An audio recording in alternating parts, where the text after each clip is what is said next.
And we're live. Hello, my name is Miles Bassett, and this is Ask Wildman, a online resource for small businesses in our community. We are producing this show to answer your questions about technology, marketing, business, anything else you want to ask us about. My team and I here at Wildman Web Solutions are are here to answer your questions and hopefully provide a good resource. We're doing this live stream every week now, so we're live now on Facebook, YouTube, and LinkedIn. Please pick your poison. If you're watching us live, you can ask us your questions or jump into the conversation, take part in the conversation by putting your questions below in the comments. I am watching those and can see that coming in. If you're watching this later, you can still be part of the conversation by emailing us. Send us your questions to askwildman@wildmanweb.com. I have that email address scrolling below me here, and we'll use that for next week's live stream. So with that, we're going to go ahead and get going here. I'll get started by bringing in my friend Mike Hanna. Mike, there you are. Hello, Miles. Hello. Good to see you this afternoon, sir. You too. Yeah, the sun's let up a little bit here in Lawrence, Kansas, not baking us alive like it has been the last couple of days. We've got at least some cloud cover now. It's a beautiful day. Happy to be here online live streaming and hopefully answering some people's questions. A lot of people come to us, clients, non-clients, all sorts of people come to us with questions about getting their business online, setting up a website, doing their first Facebook ad campaign, whatever it is. So we figured we'd hop on here on a couple of different social media channels to answer all of those questions all in one fell swoop. So if you have anything here, if you want us to talk about something, if you hear us say something and you want us to take a deeper dive into something, or if you have a specific question, then throw that question in the comments below. We'll use that and try to answer them as they come up here. But the last couple of weeks, we've been taking a high-level review of some of the main points that we see as a business's online presence. We started off with a website, different website technologies, going over some basic terminology. Week after that, we talked about SEO, it's search engine optimization. Basically, you have a website, now you want it to get found somehow. So how do you go about doing that? And today, I think we're going to continue that conversation. So we have a website, we have the basics of SEO, at least know what that is and where to start. We wanted to kind of veer off into the marketing side of things and talk about how to get traffic to this shiny new website of yours. Website ain't worth much unless you get some people to go there. So Mike, I think I'm going to turn it over to you. Mike is our sales and marketing director here at Wildman Web Solutions. So this is definitely his ballpark. And just kind of open that up to you on increasing traffic to your new website. Yeah. So, and as Miles was saying, if anybody has questions or anything like that, or wants to take this in a different direction, just hop down there in the comment section and leave us a question or a comment. But I wanted to talk specifically a little bit about getting traffic to the website that is not off of a search result. So not off of SEO, which we went into depth last week, or really even SEM, search engine marketing, but more of that top of the funnel traffic that we're all trying to get to our website, and specifically to go into a little bit about how the game has changed over the last year, maybe even year and a half, and where it's going in the next year and a half, and give you a few quick tactical things that you could do right now in your business to help get more traffic that's actually going to convert in our businesses. So obviously, when we were talking about SEO last week, we were talking about more bottom of the funnel type of customer activity, where the customer is in the mindset that they're already looking for a product and service. And so they're going to, type in something probably in Google. And if we're near the top of that first page, we're probably going to have a good chance, to get them to our website. That's pretty cut and dry of how to get traffic that way. And it's usually really good traffic in terms of converting, because, as we said, people are already looking for a product and service. We just need to show up and be maybe a little bit relatively better than the others that are showing up around us. But it's a totally different game when we're talking about cold traffic and getting that to even go to our website first, let alone convert. And so that's what I wanted to spend a little bit of time on here talking about today.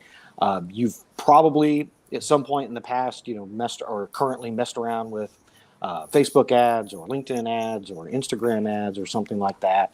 And most people have had varying degrees of success in that. But if you have had success, then likely you're uh, familiar with what a pixel is. And I'm not going to make this nerdy tech talk and bore everybody to death. We're going to keep this pretty high level. But basically, we're talking about a piece of code that goes on a website, and it allows us to follow people around the internet for to really just kind of boil it down into very simplistic terms. This not only allows us to target certain people and not target others, so we can make sure that we're really spending our ad dollars on the people who we think is most likely to convert, but we're able to get somebody to go to our website, for example, and then serve them ads as they went all across the internet. So if I got somebody to see my Facebook uh, post or ad, or somebody shared maybe my post or my ad, and I got a click off of that to my website,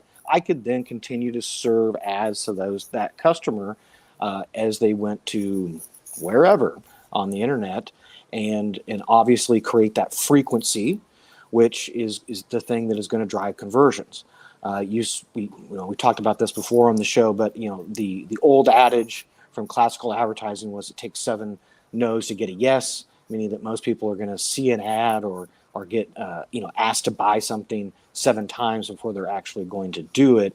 Now data is saying that's more like 17 times before somebody's going to do it, because everyone's attention spans is shorter, and we just our attention is divided among devices and all kinds of different platforms, like it wasn't in the olden days. So that's why frequency is really, really important. So I say all that to say that is basically how we used to do things, or how things are changing. And the fact that you've probably heard that Facebook and Apple and Google and all the big players in tech today are becoming more privately centric in terms of consumer data, meaning that they're keeping, or as they would call them, user data, that they're keeping their user data more protected than it has been in the past. And we don't need to get into all of that detail. We've gone through that, I think, plenty of times before in the show. But again, if somebody has questions, just stop me, and we can get into it. But different platforms have had different levels of degree of instituting these privacy measures. And part of what is happening is they're basically phasing out these cookies, or the pixel, or the thing that allows us to follow the customer around who's interested in our business. And different platforms are doing it in different ways, but it's caused a massive disruption in the normal way, putting in quotation marks, that most of us have been running Facebook, Instagram, Google, LinkedIn ads for the past 5 or so years. We got it pretty down pat, and then they decided to change everything on us. So again, what I want to talk a little bit about right now, then I gave you that background, is how can we overcome that? What's coming down the pipeline in the future, and basically what you can do to increase traffic to your website that's actually going to convert, that's going to get from cold to warm to hot, and actually create a sale for you. So the first thing is pixels or cookies, or the thing that we use to follow people around the internet. It's not dead. It's not completely dead yet. We're on Facebook and LinkedIn right now, and you can certainly still run ads using pixels. We're running ads for clients right now using pixels. Oh, I had a call coming in. Sorry. So the data that we get back is less effective than it was before. It doesn't quite work as well. And like I said, eventually this is all going to go away on basically every platform, or at least that's the way it seems at this point. And so we've got to start working towards that day when it does go away.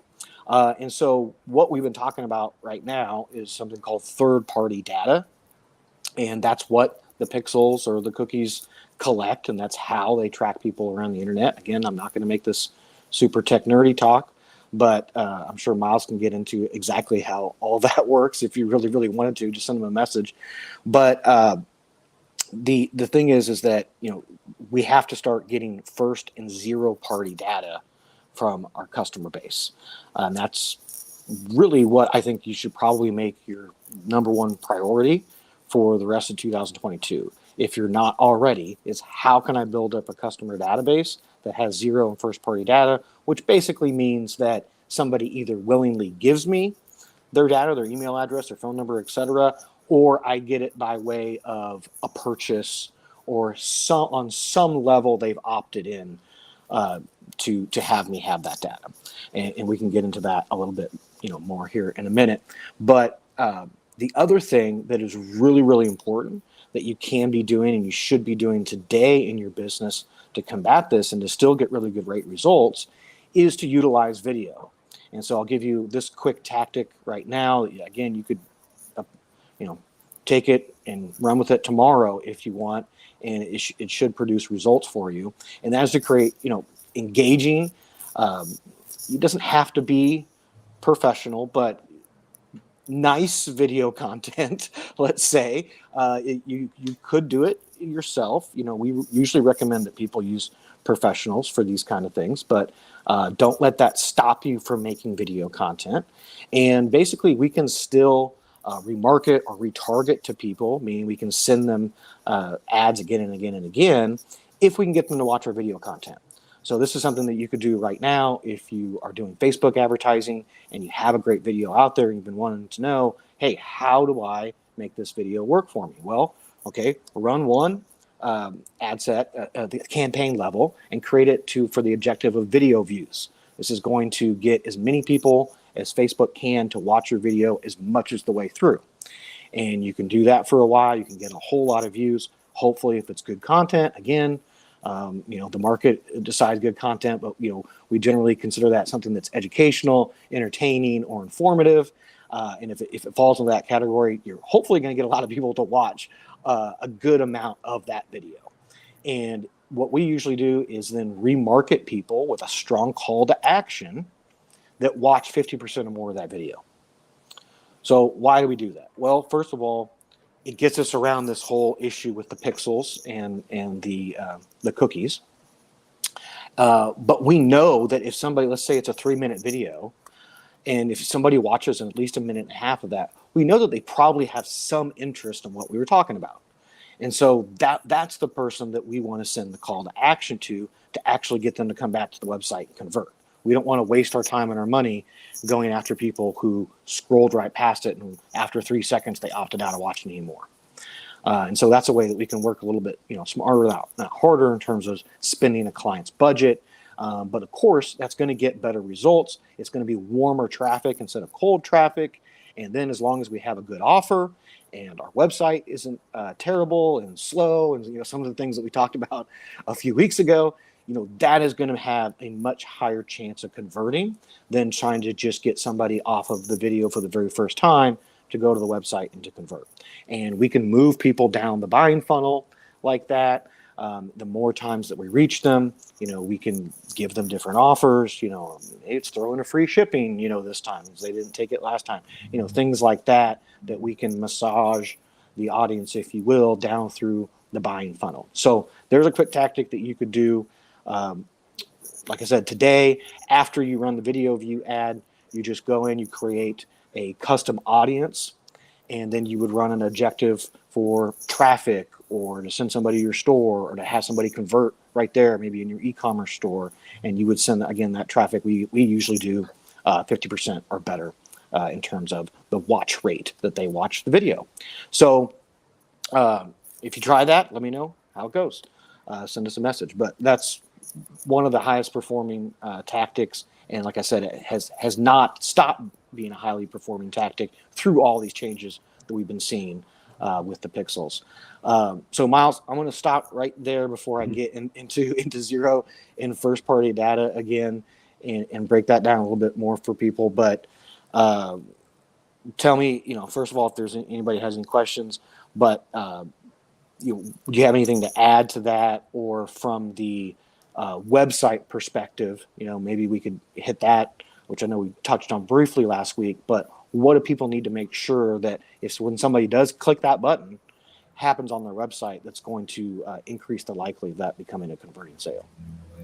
Yeah, well, first I want to review kind of what you just said there, because I think that there was two really good elements to that. One is just the actionable advice there. Like that was a very specific tactic that anyone out there can go and employ today.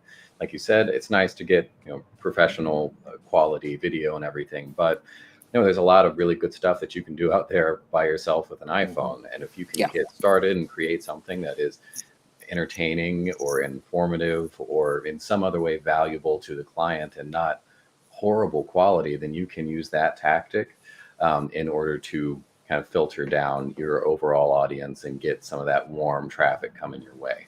Mm-hmm. And then the high level strategy that you were trying to do there is whether you're using technology or using your content or something, there's a lot of different ways to get your message in front of the right people at the right time. So that's really what we're trying to do. We're trying to craft the correct message and get it in front of the right people at the right time so that they can accept it and ultimately convert. And part of what you were talking about there with that tactic is just filtering out all of the wrong people, the people who aren't even remotely interested. I don't want to pay to get my message to someone who is 0% interested, who is negative percent interested in my product or service, absolutely doesn't need it. But if we can find a couple of those people that are at least mildly interested, they want to see a little bit more. Maybe they know they need that product or service, or it's kind of in the back of their mind, or it's been on their list for a long time, but it keeps getting further and farther down that list, or other priorities creep up. You can use a lot of technology to do that. Previously, we did use things like pixels and other tracking elements and everything to try to get this in front of the right people. But even without that technology, and as that technology grows and changes and shifts beneath us, there's the through line that is using the content, the actual content itself, and the way that you deliver that message in order to filter out, the people, the uninterested parties, and get yourself in front of that warm traffic. You may make a secondary good point there, in that once you find that interested person and you put your message in front of them, they are interested, they click on it. You need to be cognizant of what happens next.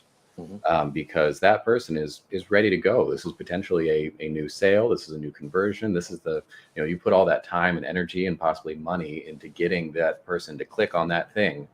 Now what happens? Do they go to your Facebook page, which has no more information than the video that you just showed them? Do they go to your slow loading website? So when they click on it, it just shows a white screen for the next 13 seconds while your whole big fancy site loads. Or when they get there, is it confusing?